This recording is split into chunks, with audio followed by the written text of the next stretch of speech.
Hello everyone, welcome to Porterfield Run Farm. I'm a little bit sick, so I apologize in advance for me hacking and sneezing and things like that. So get right down to it here. We'll be at the Rocky Mount Farmers Market and the South County Seasonal Farmers Market. We'll be at Rocky Mount from 9 a.m. until 1 p.m. And also for the South County Seasonal Farmers Market, we'll be there from 9 a.m. until 1 p.m. Got to give us a little bit of time to close these tunnels, open these tunnels up in the morning, Saturday morning. We're going to be bringing fall salad mix, kale bunches in bags, beets, radish, Swiss chard, carrots, and we'll have a limited amount of tomatoes. So come on out and check us out. As you can see here, we've been quite busy. We went to the Homesteaders of America conference on Saturday. That's why we weren't out at the South County Seasonal Farmers Market, and that's why you saw Katie at the Rocky Mount Farmers Market. And while we were up there, I decided to pick up a little bug while we were there. So as of Monday morning, I started to have a little bit of a scratchy throat. Had to take Tuesday off to get these tunnels completed. I'll talk some more about that in a little bit. And been off for the past couple days, feeling a little better now. So that's some pretty good news. So let's hop in here and take a look and see what's happening.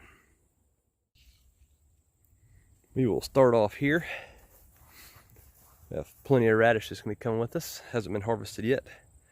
Spinach is coming along okay. Wish the germination a little bit better, but it's not too bad. And some carrots through here. Just gonna walk around, take a peek at things. There's a little bit of chard there. We had to move some of it out of the way. Also some more radish there. We should have actually quite a bit of radish. We get right through here. We have more spinach planted. And there's some more of the chard through there.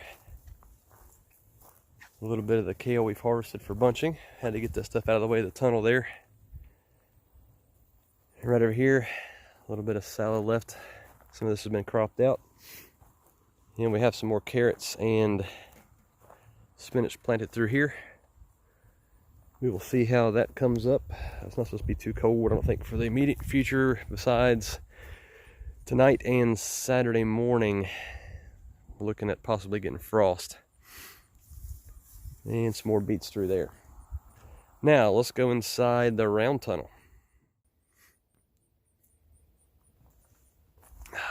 Quite a bit of salad growing in through here.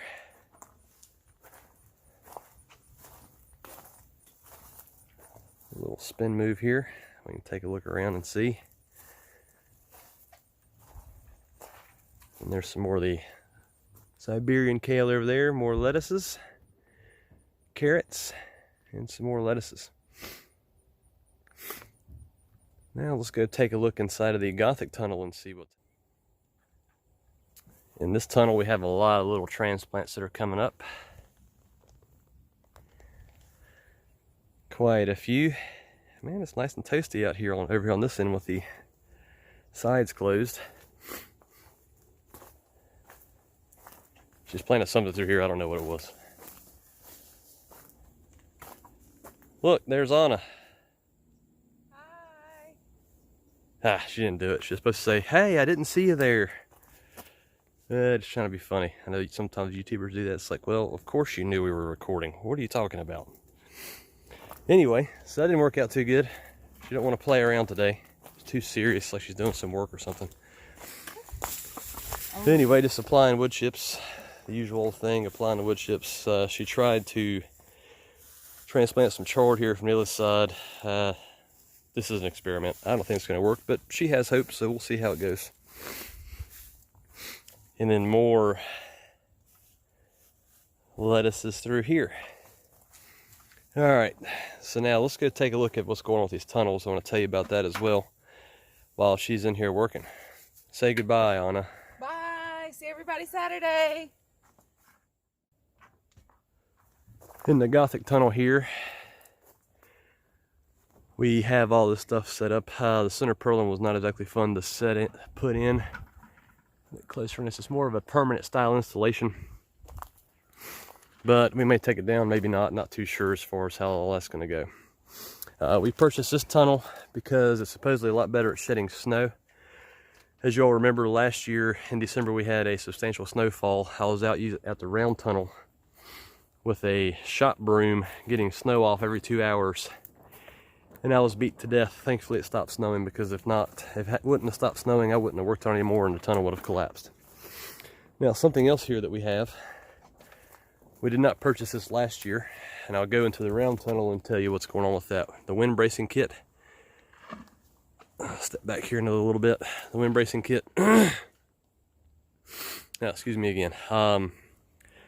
Last year I had problems, so we went ahead and bought the wind bracing kit. This particular tunnel already came with the wind bracing kit. And there it is again there on that side.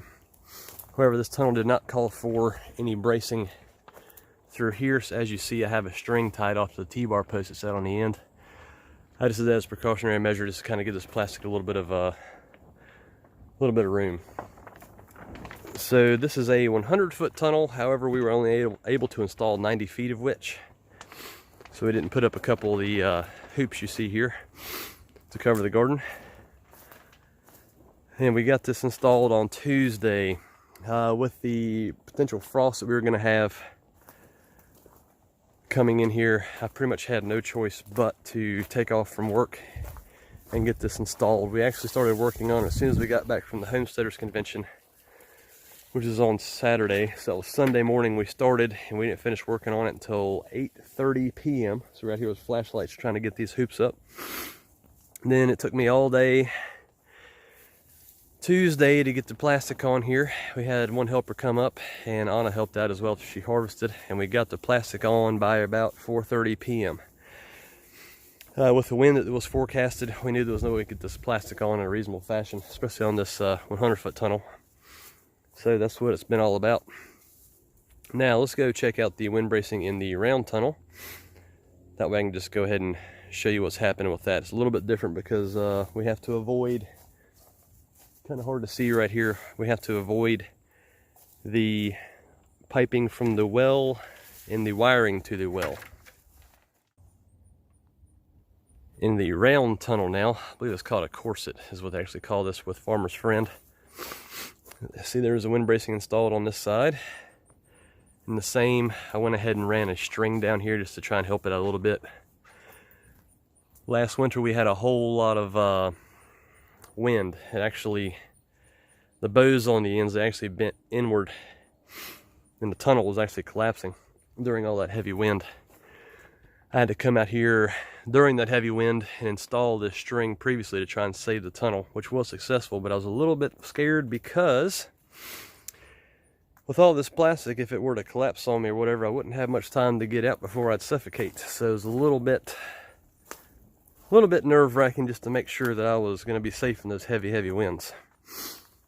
Now down here, the wind bracing kit didn't work out too great for us because we had to do different spacing.